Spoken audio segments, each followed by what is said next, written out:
We're here with Bill Webb at TotalCon. And so It's good to be back. yeah, you've been here every I was here. I stopped coming in 2020 okay. because of just family stuff. I had missed. And there was that COVID thing. Well, the COVID thing in 2021. Yeah, actually, I'm pretty sure this was like center point for everybody getting COVID. Yeah, I think so. We actually ended up with one guy in the hospital, and I was pretty sick. I mean, we left the show, and of course, Angie was really ill when we were here, and we didn't know it was COVID at the time, but it probably was. Probably, but nobody would know because there was no test. No tests or anything. Yeah. You left here unscathed. I don't know, man. Yeah, no, that's correct. I did wind up getting sick, but it was a couple weeks later, which would have been too long. So I got something else. Yeah, I was sick about almost immediately on getting home. Oh, crap. But I wasn't very sick. It was Yeah.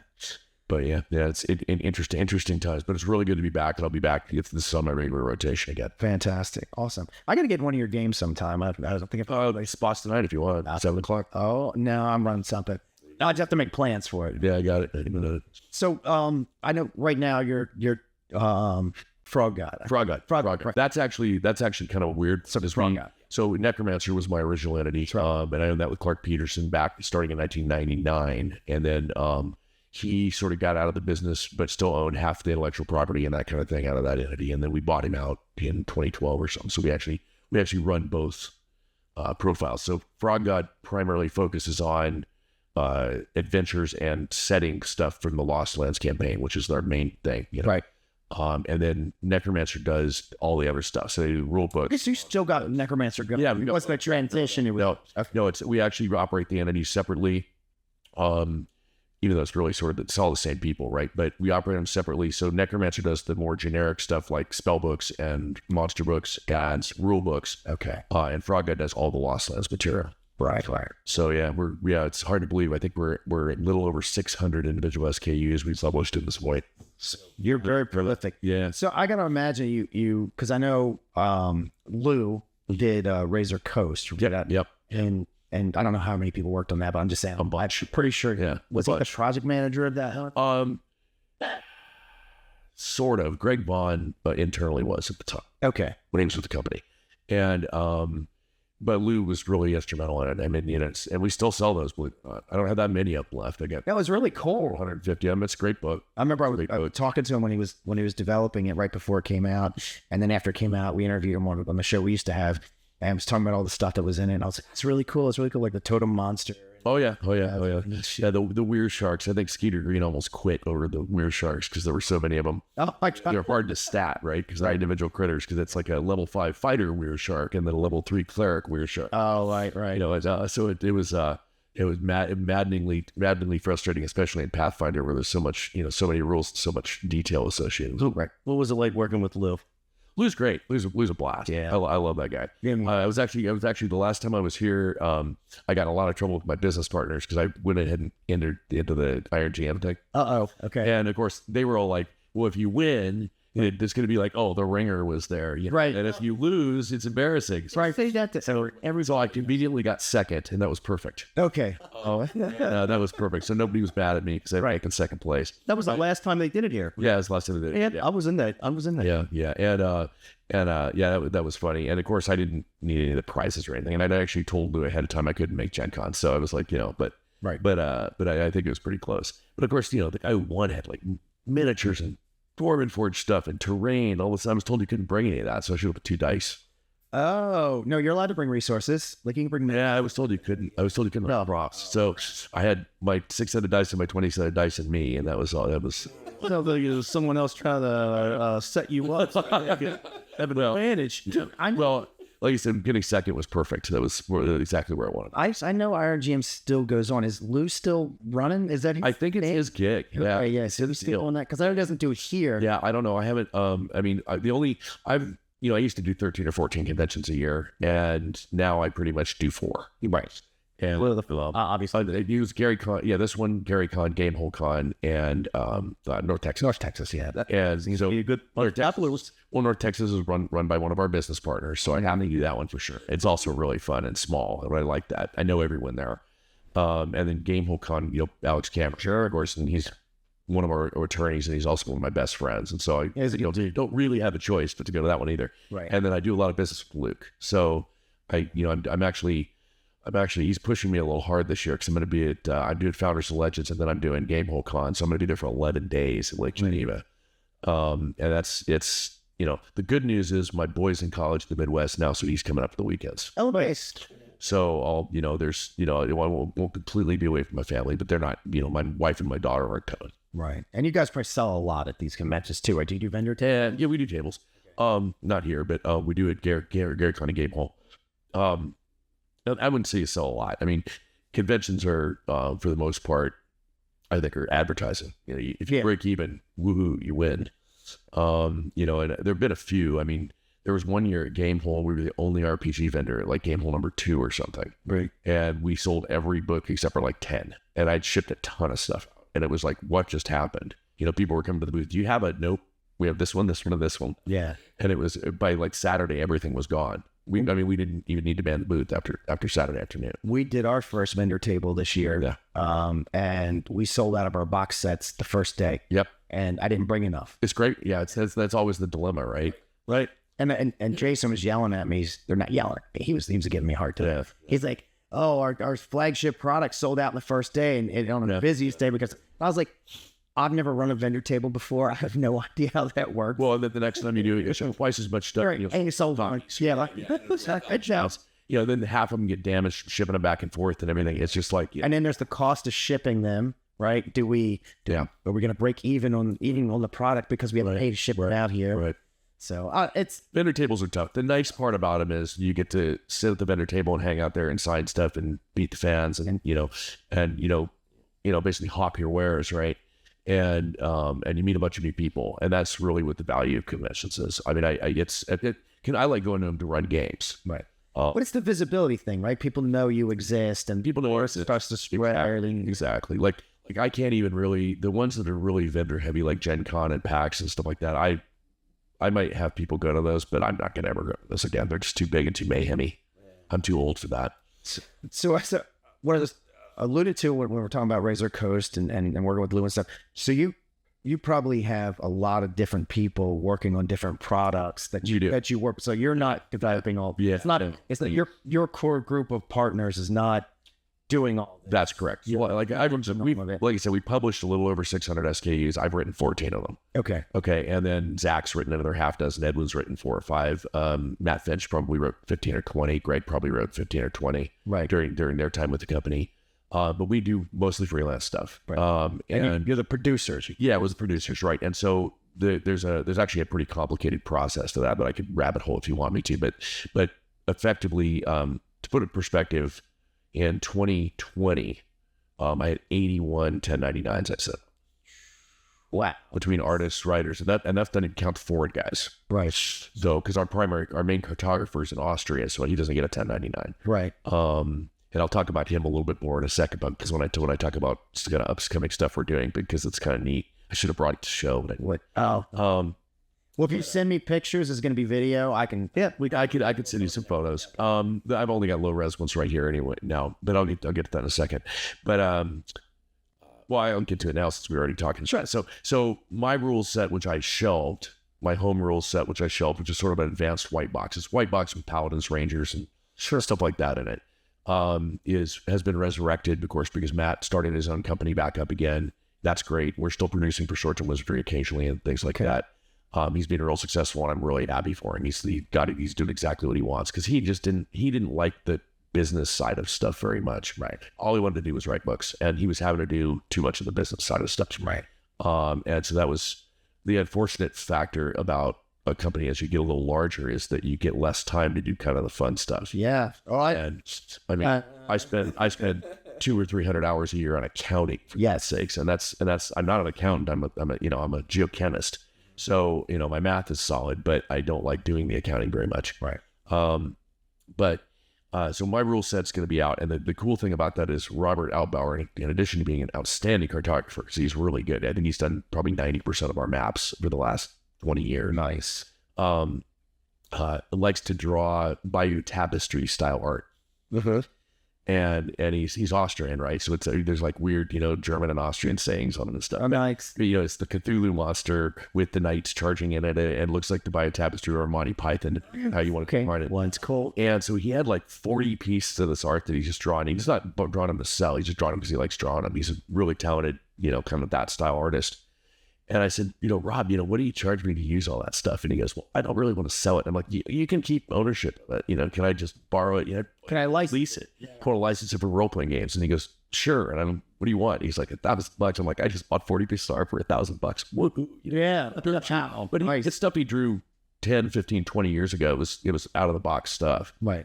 And it's not like he's lowly compensated. He probably gets me for $40,000 or $50,000 a year, right? Nice. He's doing okay. Yeah. And he draws maps for like National Geographic and stuff. Oh, nice. So he's a talented guy. Wow. But it was cool. So that's sort of the shtick on that is it's the old school Bayou tapestry stuff, but it's got, Cthulhu monsters and dragons with tentacles coming out. And I might know a gamer that likes that kind of stuff. Yeah. But yeah.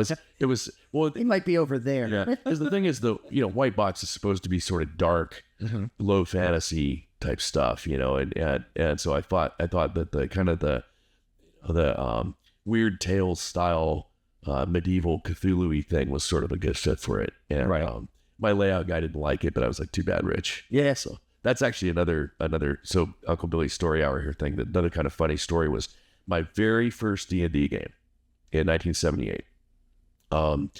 I was at a hobby store playing tank battles because I'm an avid World War II guy. I have, if anybody thinks I have a lot of stuff for D&D, I have way more for World War II tank battles. Seems to be the gateway drug. Yeah. I got like, I don't know, 25,000 painted World War II miniatures or something. And my arthritis prevents me from painting them anymore, but I still have to pay people off it. You got plenty to fall back on, though. Yeah. And anyway, so I'm in playing tank battle games, and I look over, and there's this group of these guys. They're a little older than me, and they're playing with one model, right? And in a maze, and it was weird. It was like a wooden rat maze thing, and they're marching one model around. So I go over, and I guess I was 12, and I'm like, what's going on? Because I'm used to playing with the 60-year-old dudes who were all World War II vets that thought it was cool that this kid wanted to play tank battle games with us. Sure. And one of them at the table was a guy named Rich Oliver. And then there was and Buck, can't remember his last name now because it's only been about 45 years. But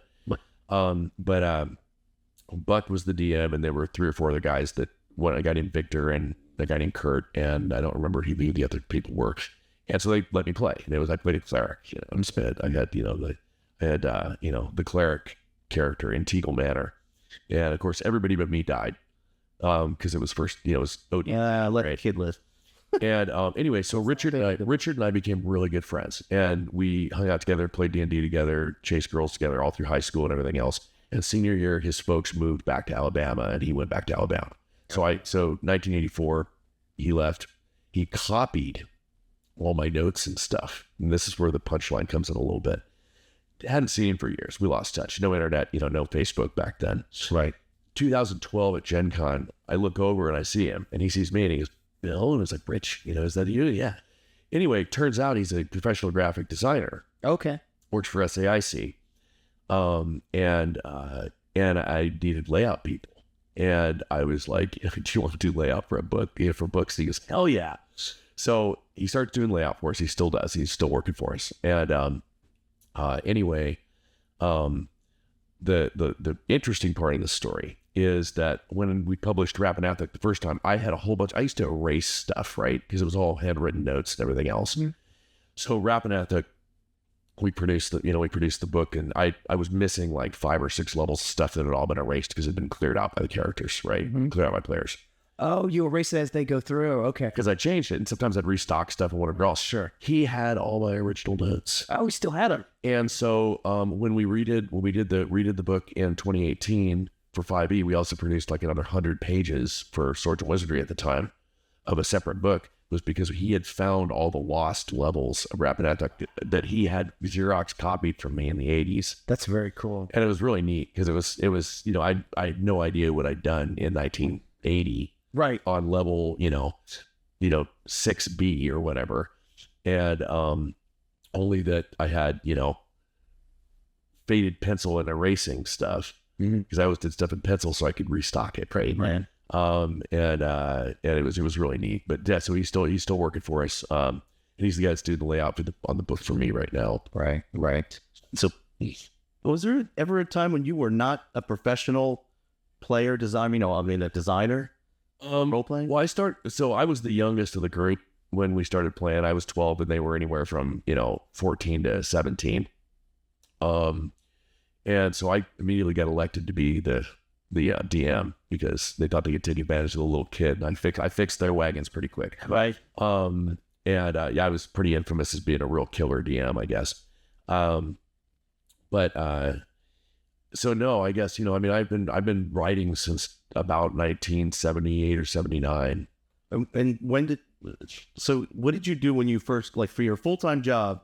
Was there ever a time when you weren't working on games, or? No, not really. I've played since then. We had pretty regularly. I had regular gaming groups almost my whole life. Yeah, but like for your income. Oh, for my income? Oh, professional. You call it income, boy. Yeah. No, I started, so that gets back to another thing. So one of the other guys I played with back then was a guy named Scott. And Scott wanted to publish a book really bad. And I was in high school, I was the editor of the newspaper. And this is back when you used to do layout with wax paper and razor blades, and you'd roll it and, that kind of thing. And so I had access to the local newspaper because that's where we did all our layout for the newspaper. And I asked him if I could put a book together there. And they were like, "You knock yourself out, kid." Yeah. And so we laid out a book called The Black Monastery on roller type and with razor blades and wax paper. Right. And made about 15 copies of it and went and tried to sell them to the local stores. And I think they humored us because we were customers and they bought a couple and that kind of thing. Anyway, so roll forward about 35 years. And on the Aseum website, somebody posted that they bought these old notes from somebody and they wanted to know if they could publish them. And I said, no, you can't, because you don't own the intellectual property, even though you own the hard copy of somebody's notes that they put out. And so you really can't do that. That'd be, no one is going to bust you probably, but it would be unethical to do that. And another guy piped in, he goes, I've got this manuscript from my brother-in-law called The Black Monastery. And I was like, where do you live? Right. And he goes, I live in Bremerton, Washington, right? Which is the big city in my county, right? Because I'm up in the sticks in Paulsbo. My town's like 12,000 people, and I live on a 15-acre farm. Right. And so when I say I'm from Seattle, I'm not really. I'm from up in the woods. But anyway, so I ran into this guy named Mark, and he had married Scott's sister. And so we called Scott because I hadn't seen Scott since, I don't know. Well, when I went back to Virginia in 1985, we got permission to do that, and that was actually one of the original Frog Eye releases, Black Monastery. Nice. But my first published book was like 1980. Okay. And it was we pretty, like I said, we made about 15 copies of this thing, and then in 99, Clark and I formed Necromancer, and then right on the same day that the third edition Player's Handbook released, we released our first book. Oh, it was at 12:01 a.m. Right. It went live as a PDF, and then the real copy showed up at Gen Con shortly thereafter. But so if you call it income, like I said, I said in a seminar earlier this morning that Zach and I have to lay ourselves off every now and then. Right. We make sure everybody else gets paid first. You're the CEO and the COO. You're the last people to get paid. Okay. We do okay. We're $1 million plus a year company, but some years are better than others. Right. And $1 million plus doesn't mean that you're making $1 million. No. You got all your no. business expenses. You're making your product. And the biggest perk from my perspective, and I think most of the partners' perspectives, because everybody had to buy in, right? And the partners' perspectives, I think, we get to go to conventions for free, and that's all tax deduction, and we do make a little bit of money. Sure. And so sometimes, a couple of years I made a lot of money. And I think there's 2 years I actually made 6 figures doing this. Nice. And then there were probably 4 years I made, beer money. Right. Sometimes you can make $50 an hour, and most of the time you make about $5 an hour. If you're lucky. And that's the real key of the industry, is not how to make money, it's how not to lose money. Yeah. And the number of $1 million Kickstarters that have bankrupted people is probably in 3 digits. Yeah. I remember looking at one where the guy was promising like 30 books, right? and top end pledge of about $500 or something like that, and he did $1.4 million, and I just sort of pro forma it, and I asked $2 million to make that. Yeah, and that Kickstarter never got delivered, strangely enough. Yeah, it did, and he went bankrupt, and it was pretty awful. There's a lot of stories, a lot of those stories. 'Cause I think that the problem is that you have people who are great game designers, right? And they have these really great ideas, but they're not. They haven't been trained in business. And it's not their fault. They just don't know what they're doing when it comes to that end of it. Absolutely. So has crowdfunding been a good tool for you? Oh my God. Well, I think we've done like 60 Kickstarters. So yeah, something like that between the two entities. It's really the only way you can do it these days. Yeah. Because I like a good example of this, when we first started Frog God, ironically, it was April 1st that we incorporated. Of course, I'd put out on the old Necromancer forums, right, that, hey, I've got this big manuscript that I bought before 4.0. We canceled the project. The author still wants to move forward. I paid him anyway, and I was like, it's huge. It's almost 1 million words, right? And how about, so I sort of invented Kickstarter. So I put out on the forums, hey, if anybody wants this, if we get 100 people, I'm going to charge $150. We can get 100 people. That's enough money for me to do these things as PODs, right? And, we're not going to break even. And so I called Rick Sardena, who had been my cover artist for most of Necromancer.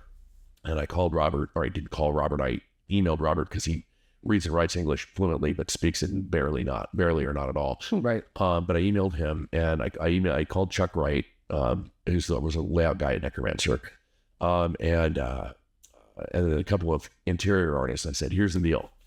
I can't pay you, but I'll give you a piece. And if we make money, you'll get money. And that was Slumbering Czar, right? And so we sold about $45,000 of it in 2 hours. Nice. And I looked at my wife and said, honey, we need to start a new business entity. Right. And she goes, what do you mean? I'm like, look at the PayPal account. She's like, holy crap, what just happened, right? And I was like, I don't know, but it went.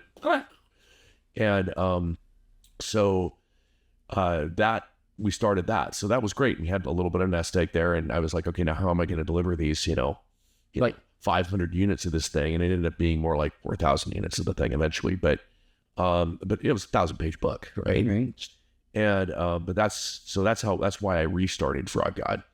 We'd sort of gone hiatus when Clark basically didn't want to do it anymore in 2008, and then 4.0 happened, and we didn't want to do that because I couldn't write for it. The OSR market was really almost non-existent at the time. The 3.0 market was dead, and Pathfinder was sort of up and coming, but it wasn't really real yet.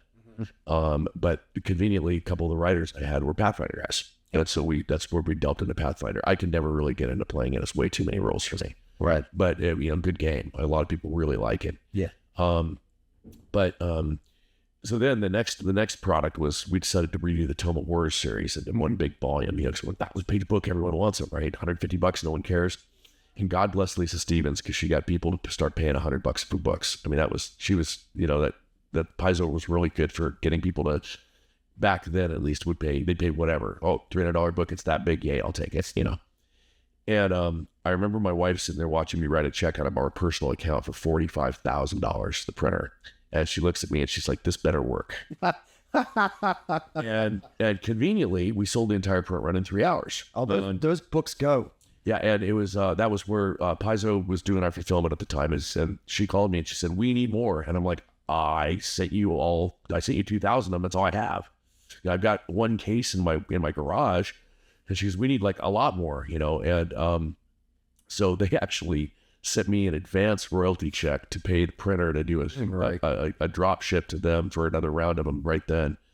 But those days, I think those success stories, that's when almost no one was doing this, right? Mm. So I think those success stories are fewer and far between now. The market's very saturated. You get some hits. You get spent. Like Mork Fort was a big hit. Totally, right. Well, Shadow Dark. Shadow Dark was unbelievable. I've met Kelsey, but she's a sharp young lady. Yeah. And we were in a seminar with her. It was Steve Chenault, me, I think Tim Kask, Jeff Talanian, and some other old fogey. And we're in there, and it's like one of these things that's not like the other. And And then we're, and it's like, yeah, this gal did her first Kickstarter at $1.2 million or something, right? Sold 20,000 units of a book. And she's just a wonderful person too. She's really interesting. And the coolest compliment I got on that was she told me that she was a lifelong fan. Oh, nice. And I was like, wow, you're the torch being passed here. Yeah. Right. You're like, I'm a fan. Yeah, I'm totally a fan. Yeah. I buy back a Kickstarter. It was a great Kickstarter. Yeah.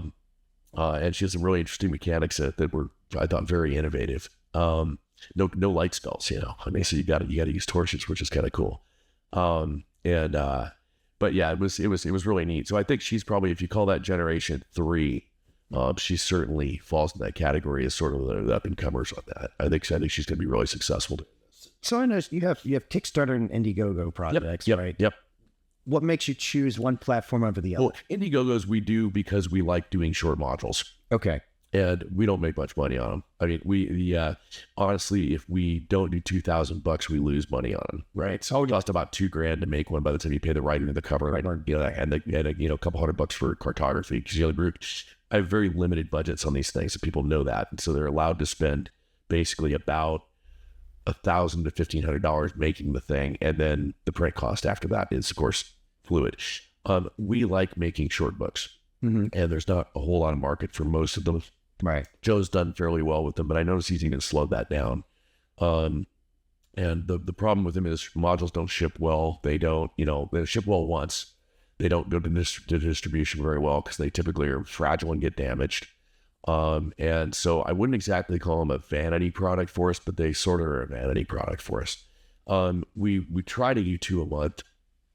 Zach had the worst quarter of his life. His father passed away. His mother-in-law had some medical issues. He fell down and broke his face in the bathtub. Oh, she said he had like 4 surgeries. Oh. And so we've slowed that back a little bit.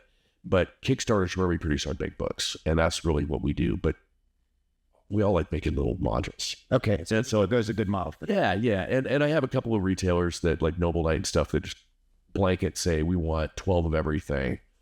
And so we got our bets hedged a little bit there, where we'll sell 100 of them plus whatever we sell on the Indiegogo, right? And so they usually don't lose money, but they don't make us anything. We just like doing them, right? Okay, that's cool. It's And so I'm certain you've probably used BackerKit before. Yeah, we have. Right? Yeah, I like BackerKit a lot. Yep. We used it; it was very successful for us. But now they have their own. Yeah, I've seen that, and I haven't tried it out yet. They pitched it to us. We use BackerKit occasionally on a complicated Kickstarter. One of the things that I've sort of been beating into the heads of all my people is I don't want our Kickstarter to be complicated. Right. We're selling a book. Yeah. As much electronic stuff as you want, but we're selling a book.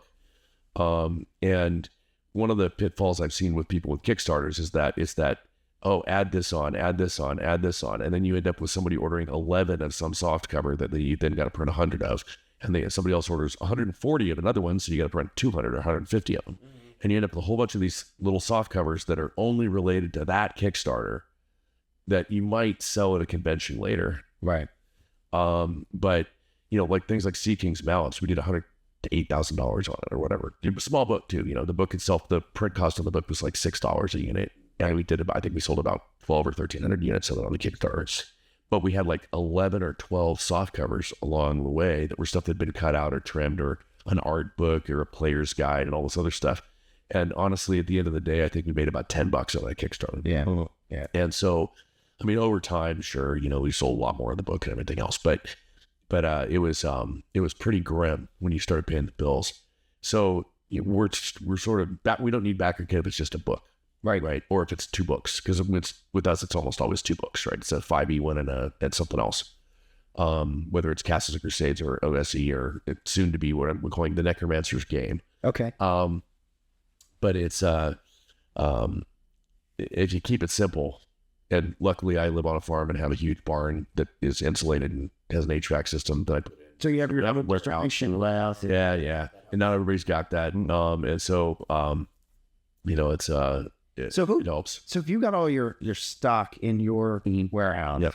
People order something, do you go out? I go out and physically box it up. Yeah. Okay. So you're you're distribution as well. Well, I had over the last, I mean, my kids are grown now. They're not completely grown. I mean, John's in college and Jillian's in grad school, but she's back home.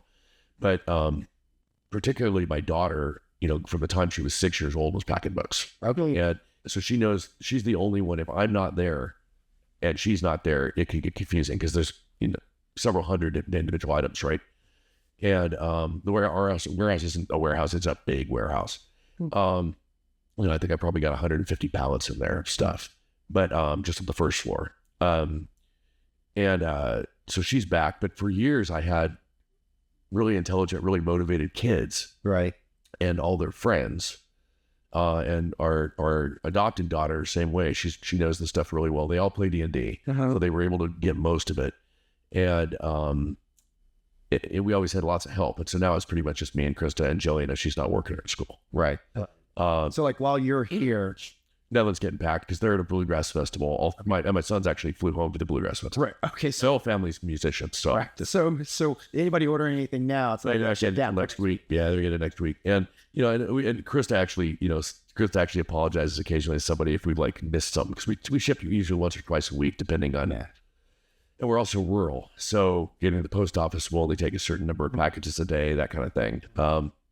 And we're the biggest customer for the post office, and they don't like us very much. And they don't come pick it up. No, they did for a while, and then COVID happened, and they're still claiming COVID, even though that's kind of BS. I think they just don't want to do it. Right. But yeah, our shipping is shipping where we're at is tough. It's a long drive. And the post office will only take like a couple hundred packages per day, just because they've only got 3 people working there because it's a rural post office. And I try to warn them and work with them as much as I can, but it's a little complicated. But we usually ship once or twice a week. Okay. And occasionally Krista, tells the customer if they complain they haven't got it right now, that she'll fire the shipping clerk, except for he's the CEO of the company. So she goes more problematic. Right. But yeah, no, I think we've got our shipping. We're pretty good at it. And I paid a lot of money to have custom made boxes. So I paid a die cutter to actually make boxes that have corner protectors and that kind of thing built in. Because we were having a lot of damage because we're a post office, right? Right. But what inspired me on that was we have a customer who lives in outback Western Australia. Right. And his name's Rusty, and he orders a lot of our books. And he was talking about, he said, man, he goes, I'll pay extra. I don't care what you do. Can you I need these things like quadruple box, triple box, anything. I'm like, what do you mean? He goes, my mail is delivered by parachute once a month. And I'm like, oh, what? And apparently, yeah, where he lives, he's out like, he's like 250 miles from Perth, and he has a cattle ranch out there. But they deliver his mail by airplane and they drop it. Who does he play with? He must play online. Yeah, I must. I don't know. But yeah, with all the drop bears. Yeah, exactly. But so anyway, so that inspired us. And then, Mike Battalato, of course, is one of our partners, and he's been in the kind of D&D shipping business. He was one of the originals. He's older than Noble Knight. He's been in Bad Mike Books. He's been around longer than Noble Knight has. And that's how I actually met him initially was buying Judges Guild stuff from him. Right. Back in the day, I have a huge collection of Judges Guild stuff, which I'll get back to. One thing I could actually show you, I could forward you a photograph. It's kind of interesting.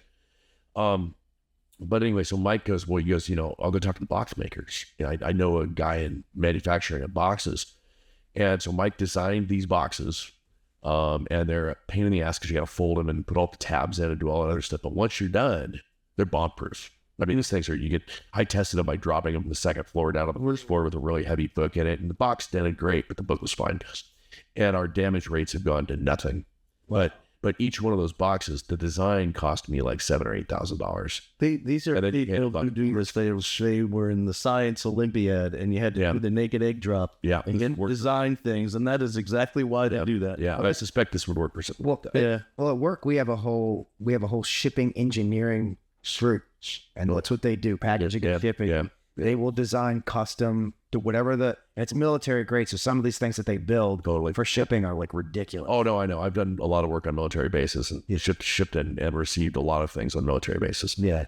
That's why I wasn't here last year. I was on an emergency dry dock repair project. I got dragged back out because the Navy called me and asked me to go work for Kiewit as a sub. Okay. And what were you doing? That sounds interesting. I was handling, so well, yeah. What can I tell you? What can't I tell you? So there were familiar with this discussion. So they did a seismic analysis of the dry docks that house repairs for aircraft carriers and Trident submarines. Right. And they determined that seismically there were flaws.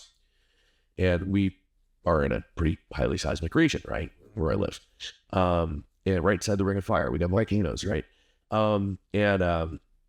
Anyway, so the maximum credible earthquake on that was determined to have like a 1 in 1,000 risk of a dry dock collapse. Okay. Which is not that big. It's not going to blow up a missile, but it would if it punctured a reactor. You get two, right? Yeah. 3 Mile Island and Portland would suck. Right. Anyway, so they emergency seismic repair, and they hired Kiewit. I think they sole sourced it because they're probably the only ones who could get it done that quick. Right. And so I was in charge of. So the problem with this is you're using, seismic grade grout and concrete on the water, right?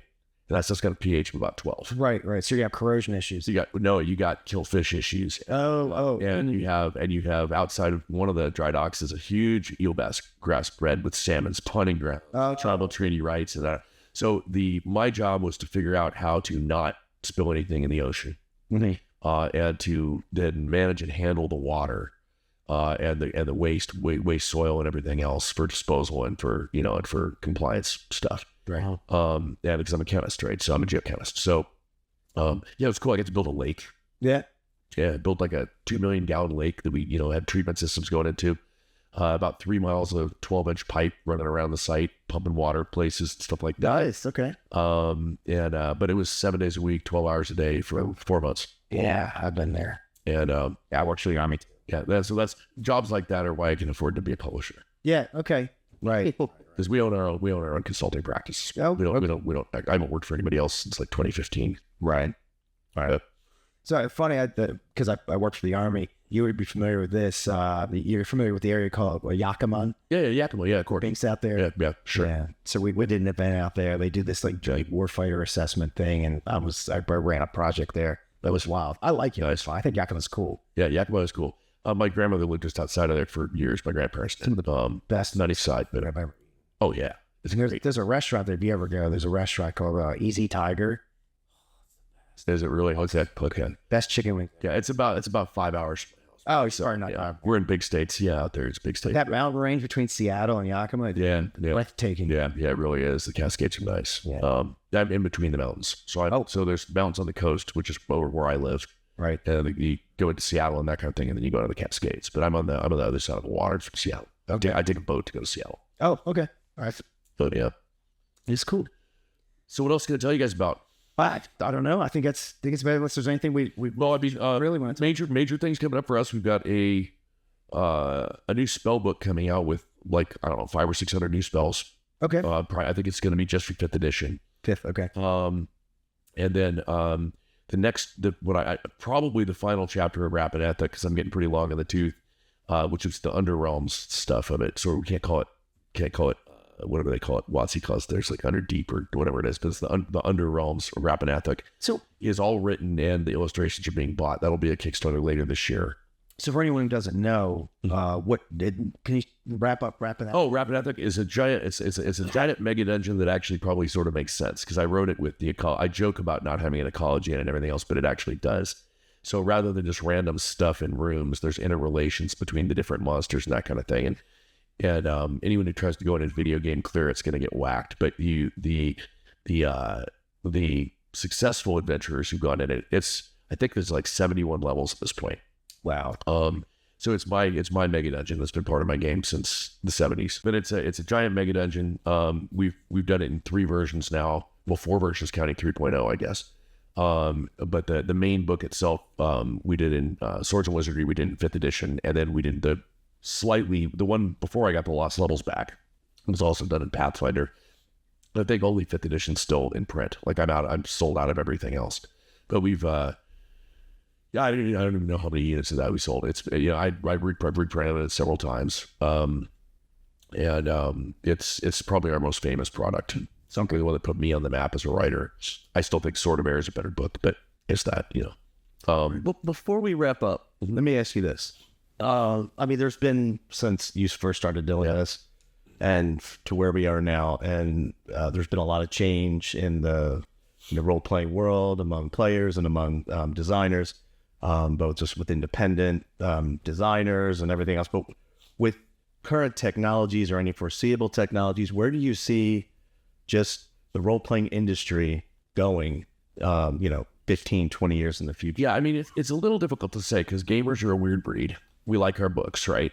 And I figured, so in 2000, 2001, I'd say 5% of our sales were electronic media. And I was, by the way, I was customer number 0001 at drive-thru. So I was the very first. Yeah. Well, I was my design studio was partnered in with White Wolf and Monty Cook Games and Fiery Dragon at the time. So I think Monty Cook's maybe 00002 and Fiery Dragon was 00003. And, and of course the guy's brother who owned White Wolf owns drive-thru, and Stuart's no longer with us, but Steve is the owner of drive-thru. Anyway, so, now I'd say we probably sell 4 times as much electronic media as we do real books. Right. In terms of quantities. What people don't really realize is that, the PDF, the first one, costs more than the print. Right. Because it's got all the art costs and the layout costs and the editing costs, the conversion costs and the writing costs and all that stuff. And so, PDF prices are probably going to have to go up. I think there's been a lot of movement towards people buying almost exclusively electronic media. I think the tools that are available right now, and there's 6 or 7 different platforms for the online gaming thing and that type of thing, which I don't understand or like or anything else. I do Zoom for my online games. I think that electronic, stuff like the electronic tabletop stuff that you can play with people in Scotland or whatever. Right. Mm-hmm. I think that's probably where most of this is going to go. Okay. I'll never go. I won't be around for that. But I still like my games in person. But I think a lot of people don't, and I think that's probably, those guys who are doing stuff like Roll20 and I can't remember the names of the other ones because my son uses all of them. I don't. But the younger crowd is playing that way. Right. Yep. And so if you think about, who's going to be me in 40 or 50 years, those guys are all playing that way. Yeah. And so I think that's probably where it's headed. And then there'll be a revitalization of print and face-to-face. Well, again, it's still gamers, right? And like I said, people like the bookshelves. And, we sell a lot of limited edition books. And we use real leather on our limited edition ones. They're not the faux leather that a lot of folks do. So that's why they're so expensive. Hell, I even made metal books. Wow. Well, real quickly, they cost me like $1,200 to make. I think I sold them for $1,500 each, but we sold a lot of them. I met a gal who was her 2 skills in life where she was a blacksmith and a bookbinder. And wow. Okay. How weird is that, right? And so I said, hey, you want to make some books for me? And she goes, well, I can do that. And I told her what I wanted. She goes, that's going to be really expensive, right? And I was like, I know. That's okay. How much is it going to cost? Tell me how much it is, and then I can price it, and we'll make somewhere between one, because I want one. And right. And Sword of Air was the first book we did that with, and I think we sold 16 of them. For how much? $1,500 a piece. Yeah. And but again, there was one on display at Gen Con, the 45th anniversary. Bill Meinhardt, when he had his collection, I had a copy of that there. Wow. But they weigh like 14 pounds. You could kill someone with this thing. It's pounded, steel riveted together into a thing. And they're bomber, man. But they're you got to send us a picture of one. You're already sent us. I might have them on my phone. I'll see if I do. Okay.